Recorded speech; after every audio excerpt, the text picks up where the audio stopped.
How do you expect other people to listen to what you have to say when you are a mess? How do you plan on fixing the world's problems if you can't even fix your own problems? You need to fix your own problems first, and that is where these core values are going to come into play.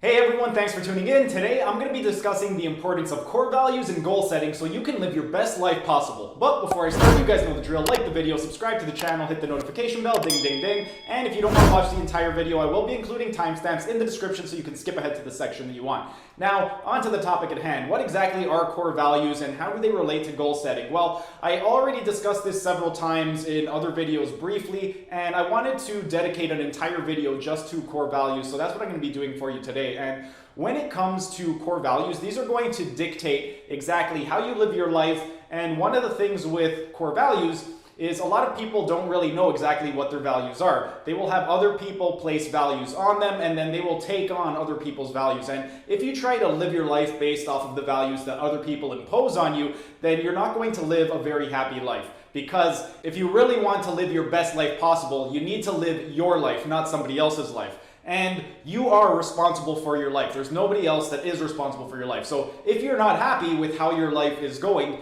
you have the power to change it. It's not that you are unhappy and you are doomed for the rest of your life to be unhappy. You have the power to change it, and in order to change it, you need to figure out what exactly you want, because if you don't know what you want, then how are you going to change your life? When it comes to figuring out exactly what you want, that is where your core values are going to come into play. Because as I already stated, your core values, those are the things that mean the most to you. Those are going to give you direction in your life. And if you have a lack of core values, it is going to lead to very poor self-management. Because without having some core values in place in your life, you are going to lack direction in life. And without direction, you are just going to be wandering aimlessly throughout the world, and you're never going to be truly happy with your life, which is why core values are going to be incredibly important. When it comes to core values, there are many different types of core values that you can have, and core values can also be placed into other areas of your life. If you remember, a few weeks ago, I made a video on the 4 doctors, and these were based on the teachings of Chek. It was Dr. Diet, Dr. Quiet, Dr. Movement, and Dr. Happy. For each of those doctors, you will have core value requirements for each of them. Let's say your main objective, one of your core values is physical health. Well, if physical health is one of your core values, then what exactly do you need in order to optimize that core value when it comes to Dr. Diet, Dr. Quiet, Dr. Movement, and Dr. Happy? Well, for Dr. Diet is what you put into your body. So if your core value is physical health, then eating things like cookies and cake all the time is not going to directly correlate to that core value of physical health. Whereas, let's say your core value, one of your core values is you want to have great social life and you want to just have as much joy in your life as possible. Well, if you are going out with friends and they are having cookies and cake wherever they go out, and eating cookies and cake brings you joy, then having cookies and cake would actually be good for you because it directly relates to your core value of having a great social life and things that bring you joy. So depending on what your core values are, that is going to dictate how you are going to act in your daily life. And another thing with regard to core values is there are going to be I core values, we core values, and all core values. If you remember from last week's video, I discussed this briefly. I'm going to touch on it a little bit more today. When it comes to your I values, your I core values, these are going to be your short-term goals, and you can think of these as just very selfish goals. When you are coming up with I core values, these should be things that are only for yourself. Don't think about anybody else in your life. Don't think about your parents. Don't think about your children. Don't think about your family, friends. These should be things that are just for you. Next, you would have your we core values. Your we core values, these are going to be your medium-term goals. You can think of these as goals that are going to be related to your relationships with your friends and your family. So the thing with the relationships with your friends and family is relationships are a 50-50 partnership. So if you do have relationships in your life where either you or the other person is not putting in the effort, you are never going to have a 100% relationship, because if you're putting in 100%, and somebody else is putting in 0%, that relationship will never get more than 50% efficiency, because 100% of 50 is 50 and 0% of 50 is 0. So 50 plus 0 equals 50. So one of the things when it comes to creating we core values is you need to have a little bit of compromise when it comes to these core values. Unlike your I values where it's completely selfish and you're not thinking about anyone else whatsoever, with your we core values you need to compromise, because if you are 100% into the relationship and somebody else is 100% but you just have opposing viewpoints and you can never get along, then you're going to need to compromise in order to make that the most effective relationship possible. Because if you really care about the person and you are very fixated on how that relationship needs to be and they have an opposing viewpoint, that could just tear the relationship apart. So you're going to have to either compromise, or if the person in your life is not important enough that you are willing to compromise, then that is a relationship that is not really worth your time. But if it is somebody who is important to you and it is somebody that you want them in your life, then you need to be willing to compromise with those types of people. Lastly, we have your all core values. If you remember from last week, your all core values, this is going to relate to your dream or your legacy. When it comes to your all core values, you can think of these as your long-term goal. These are going to take a lot longer to accomplish, and I already discussed all core values and your dream in last week's video, so I'm not going to really discuss it too much in this video, but there is one thing that I would like to touch on while I am discussing the all core values, and that is a lot of people, what happens is they tend to focus on the all core values first before they get their I or we in check. And you need to focus on your I core values first, then your we, before you can move on to the all. Because if you focus on the all first, if your life is not in order, then how do you expect to create order in the big picture? You need to work on the small things first before you can work to the larger goals. And with regard to your I and we core values, how exactly you live your I and we core values is going to contribute to your all. So if you try to focus on the all before the I and the we, then it's going to be very ineffective and inefficient. You want to focus first on your I goals, then on your we goals. For those of you who are familiar with Jordan Peterson, you'll often hear him talk about cleaning your room. And that directly correlates to what I'm talking about right now, because a lot of people, as I stated, they try to focus on the all before they do the I and the we. And if you are focused on all these big picture problems before you get your own room in order, you're not going to be able to create effective and efficient change. You need to focus on your I and your we first. Let's say you have a problem with the government. A lot of people, everybody has a problem with the government. If you have a problem with the government and you try and solve all of these big world issues without addressing the issue of yourself first, how do you expect other people to listen to what you have to say when you are a mess? How do you plan on fixing the world's problems if you can't even fix your own problems? You need to fix your own problems first, and that is where these core values are going to come into play. By getting very clear on what exactly do you want and what are your core values, you can start to change your life right now from this moment. So what you want to do is establish what are your core values. Do you value physical health? Do you value mental health? Do you value spirituality? Do you value social gatherings? Do you value your career, finances? Figure out what exactly is most important in your life. What is going to bring you the most fulfillment, the most satisfaction, and bust your butt to achieve those goals. Once you know exactly what you want, the next thing you need to determine is what do you need? Because you may be able to want something, but just because you want something, what do you need in order to get that want in your life? A simple question that you could ask yourself is, to live my dream, what do I need? What exactly do you need to live out the dream that you want for your life? This is a very important question to ask yourself, because a lot of people, they tend to focus on the finish line without focusing on the process. And you want to focus on the process. You don't want to just look at the big picture, but you need to look at all the different steps that are going to be required in order to get you from point A to B to C to D all the way to Z. Because if you just focus on the big picture and the end goal without kind of enjoying the process or really thinking about the process, you're never going to be the most effective or efficient at creating your dream. Whereas if you can put your time, energy, and really focus in on the moment and focus on the process, you're going to be much more likely to succeed at accomplishing your dream. Because your dream doesn't begin once you've completed your dream. Your dream begins once you get very clear on what exactly your dream is, and once you put it into action and take the steps to actively achieve your dream. One exercise that I love to use with my clients when it works on determining what their needs are, because a lot of people don't know what exactly they need, is using a wheel of life assessment. A wheel of life assessment, you could find tons of them online. All you have to do is type in wheel of life assessment. It's usually between 8 to 12 different aspects of your life, and you can think of it as a wheel on a bicycle. So it's a nice big circle. You're going to have 8 to 12 different categories, and you can think of each of those categories as a spoke on a wheel. Ideally, you would want every single one of those spokes to be a 10, because if everything's at a 10, that is going to create a perfect circle. And if you know anything about wheels, if you have a perfect circle, it is going to roll a lot better. Whereas if you have a lot of imbalances in your life, let's say some areas are a 10, some areas are a 3, you're going to have a wheel that doesn't look like a circle at all. It's going to be all jaggedy, and that type of wheel is not going to be very effective because you're not going to be able to get very far on that type of wheel. You want to create balance.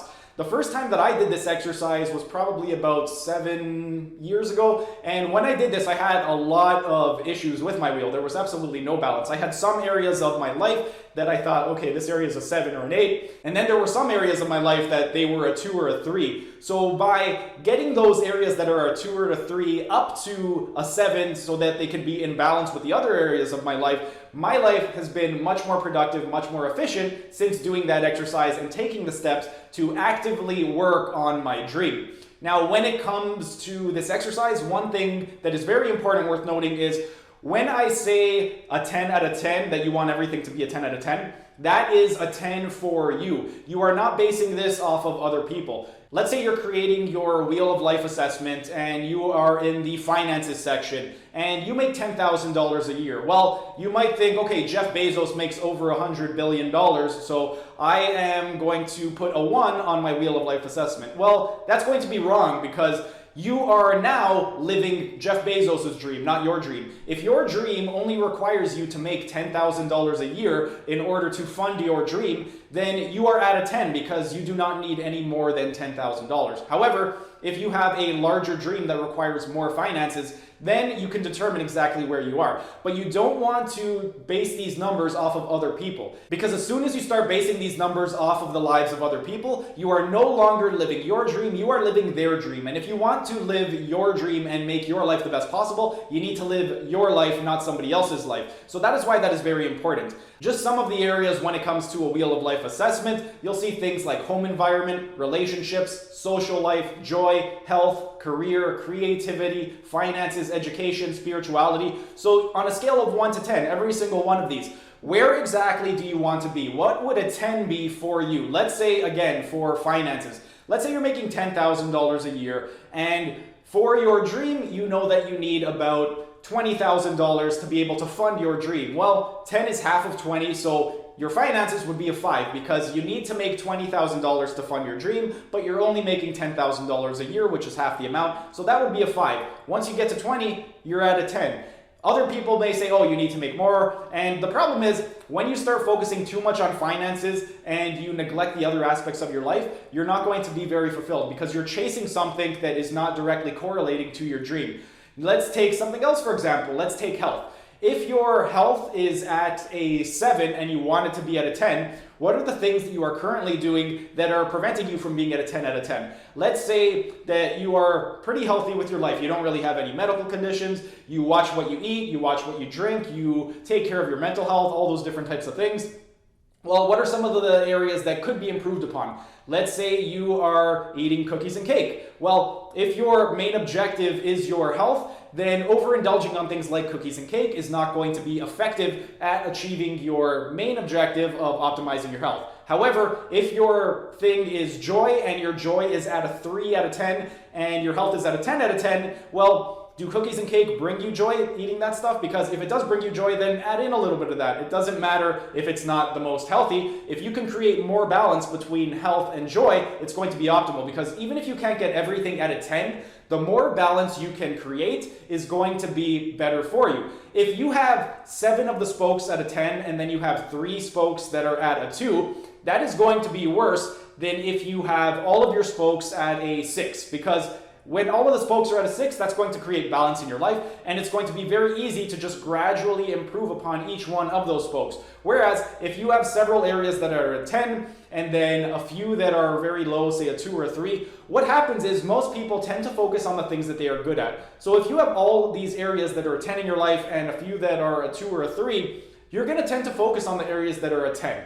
Whereas the areas that are 3, you're going to tend to neglect those areas, and that's going to just create imbalance in your life. So you want to be able to focus on the spokes that are the lowest on that circle. Let's say your home environment's at a 7, your relationships are at a 5, your social life is at a 10, your joy is at a 2, your career is at a 7. Well, you would want to focus on your joy, because if your joy is at a 2, then that's not going to bring you happiness and you're not going to be living your dream. So you want to do things that are going to bring that up to create more balance with the other spokes. And once you start to find that that area is leveling out with the other areas, then you can start to redirect your effort and attention to some of those other areas that need to be elevated a little bit more. But you don't want to neglect those areas that you're bad at in your life and just focus on the things that you're good at. And this also applies with everything.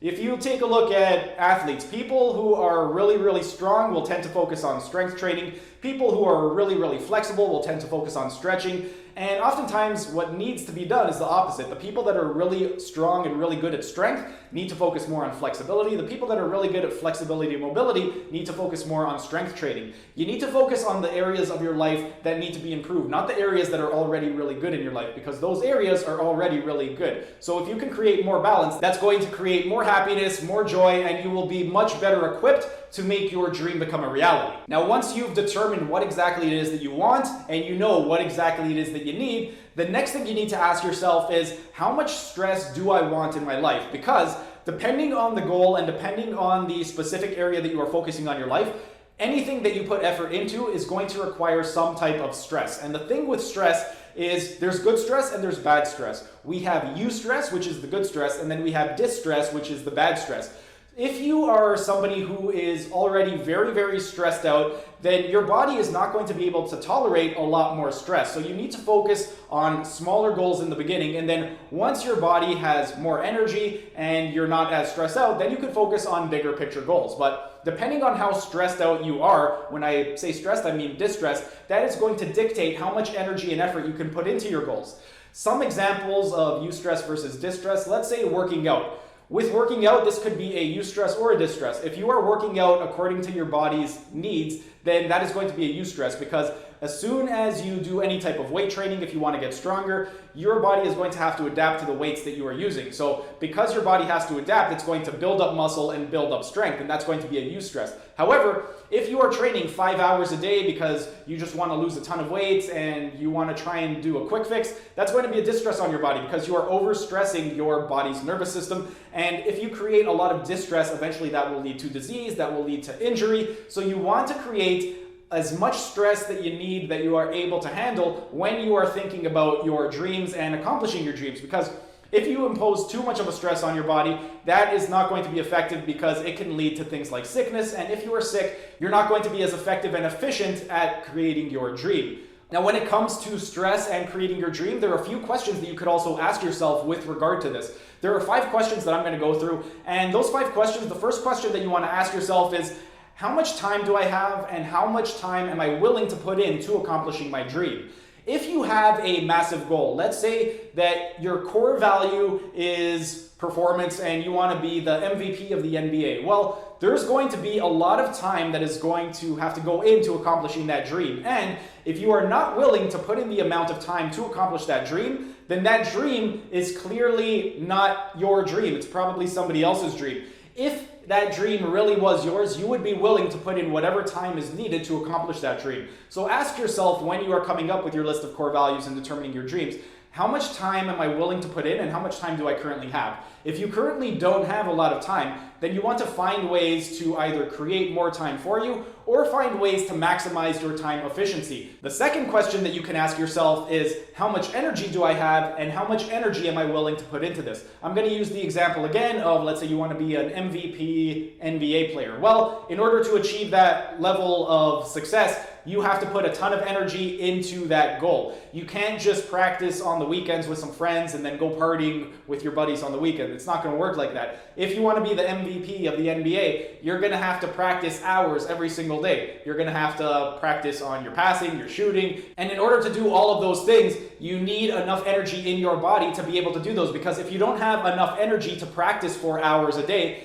then you are just going to create more distress in your body instead of eustress. Whereas if you have a ton of energy in your body, then you have the energy to perform that amount of time that is going to be needed for that dream. And if you have the energy to accomplish that dream and you are willing to put that energy into accomplishing that dream, then it is going to make it much more likely that you will accomplish your dream of becoming the MVP of the NBA. The third question that you are going to ask yourself is, how much effort am I willing to put into this? This one loosely ties to the second point, but it's a little bit different because effort and energy are different. How much energy you have and how much energy you are willing to put into something is completely different from how much effort you are willing to put into something. Because if you are willing to put in as much effort as possible into accomplishing your dream, you're much more likely to accomplish it. Ideally, when it comes to this question, another question that you could ask yourself is my willingness to participate in this aspect of my life to accomplish my great dream at least a 7 out of 10? If you cannot say that you have a 7 out of 10 willingness to put in the effort to accomplish your dream, then it's clearly not your dream and you need to determine a different dream because you're probably living somebody else's dream. If you can honestly say, I am willing to do at least 7 out of 10 effort to accomplish this dream, then that is a dream worth pursuing, because if you can honestly say that you are willing to put in 7 out of 10 effort, then you are much more likely to accomplish that dream. Whereas if you are below a 7 out of 10 in terms of how much effort you are willing to put in, the likelihood of your dream being accomplished is going to be very, very low because you're not invested and you're not committed into that dream. The fourth question that you have to ask yourself is, what are my finances like and what do I need to put in to accomplish my dream? Again, I'm going to use the example earlier that we had. Let's say you're making $10,000 a year and your dream requires you that you need $20,000 a year. Well, you're going to need to find a way to make $20,000 a year if that is the amount that is going to be required for you to fund your dream. So when it comes to your finances, don't think of, okay, I want to make $100 million so that way I'll be set for life. No, because if your main objective only requires you to make $20,000 a year, then you're going to put too much emphasis on your finances and not enough emphasis on some of the other areas of your life that may require a little bit more of an emphasis.